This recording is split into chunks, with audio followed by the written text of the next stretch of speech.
By now, everybody has seen the picture. A tan dog in a tactical vest, sitting up at the position of attention, perky ears framing blackface. The mouth wide open, the tongue hanging out the side of the mouth, the dog looks happy, almost goofy.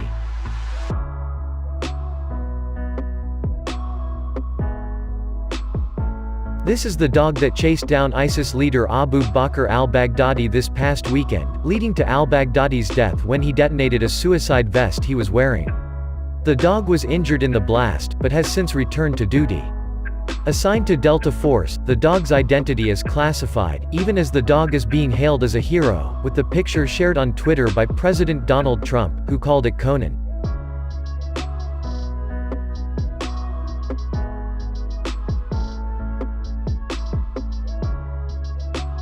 While most people are familiar with military working dogs, this one is a special type of dog called a multipurpose canine.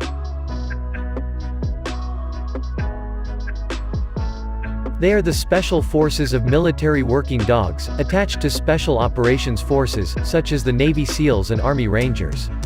Trained to find explosives, chase down human targets, and detect hidden threats, these multipurpose canines, or MPCs, are also trained to rappel out of helicopters, parachute out of airplanes, and conduct amphibious operations on Zodiac boats. Highly skilled, an MPC named Cairo even assisted in the raid that killed Osama bin Laden in 2011.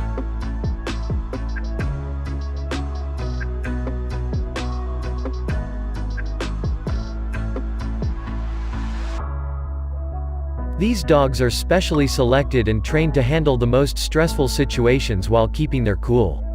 In the spirit of the Marine Recon motto, these dogs are swift, silent, and deadly. Barking is forbidden. With the secretive nature of their work, much of the information regarding the selection and training of these dogs are classified.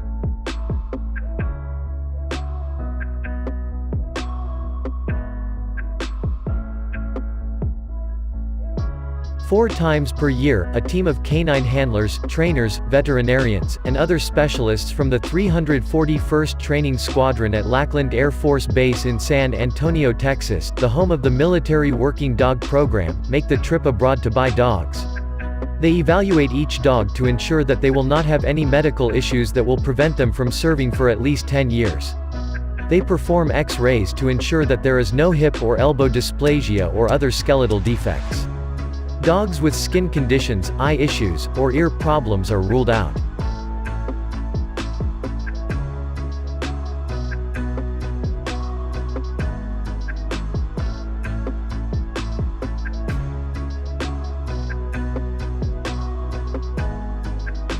If they pass the medical screening, they are further assessed on their temperament. Over up to 10 days, the dogs are judged on their ability to search and detect, their aggressiveness, and their trainability. While the special forces have their own programs to procure dogs, which are confidential, the traits that they look for are the same. The standards are just higher.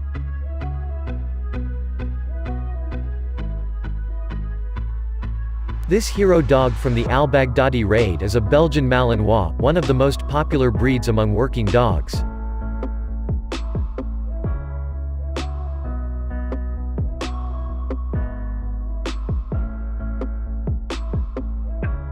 While the military uses labs, retrievers, and other breeds including a Jack Russell or two for detection, the most popular breeds of war dogs are Belgian Malinois, Dutch Shepherd, and the ever-popular German Shepherd. These dogs are valued for their intelligence, trainability, work ethic, and adaptability.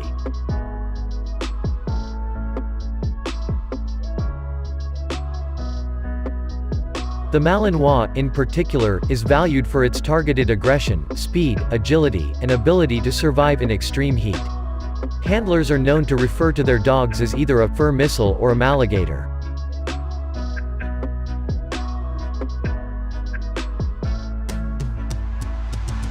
The dogs are hand-selected from the best kennels in Europe and around the world, brought to the United States, and trained to the highest level.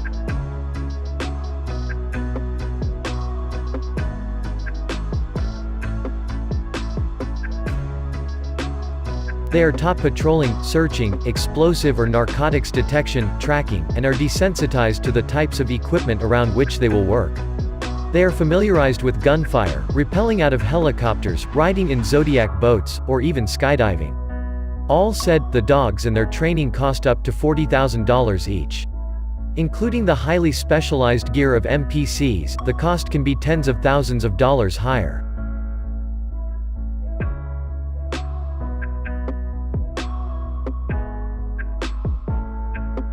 Wearing bulletproof vests outfitted with lights, cameras, communications equipment, and sensors, the dogs can operate off-leash, providing a real-time view to the handler while taking verbal commands through the radio.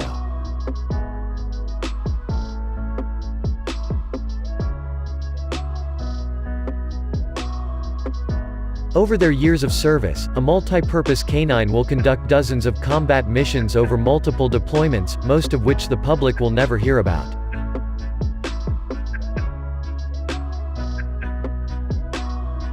One of these missions resulted in the death of Maiko, a multi-purpose canine with the Army's 75th Ranger Regiment. Leading the way into a secure compound in Afghanistan in November 2018, Maiko caused the al-Qaeda fighters to open fire, giving away their position, allowing the Rangers to eliminate the threat without injury. When dogs are injured on the battlefield, their handlers are trained to provide first aid.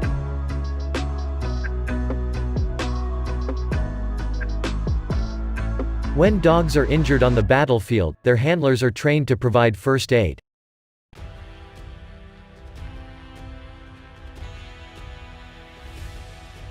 Using specially developed, highly realistic dog mannequins, the handlers are trained to treat massive bleeding, collapsed lungs, amputations, and more.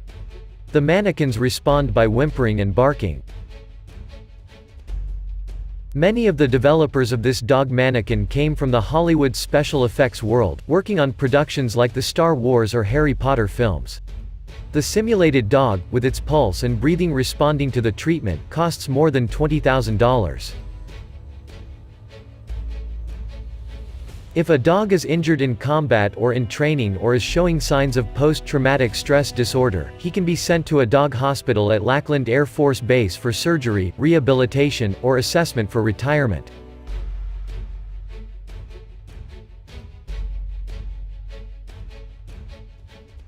While PTSD is not well understood in dogs, veterinarians, dog trainers, and specialists at Lackland Air Force Base agree that dogs show symptoms of combat stress as much as humans do. Whether they become fearful of loud noises, become more aggressive, forget how to do tasks, or decide that they don't want to work, these dogs are rehabilitated with the goal of returning them to service. If this is not possible, the dogs are evaluated for transfer to non-combat jobs or potential retirement.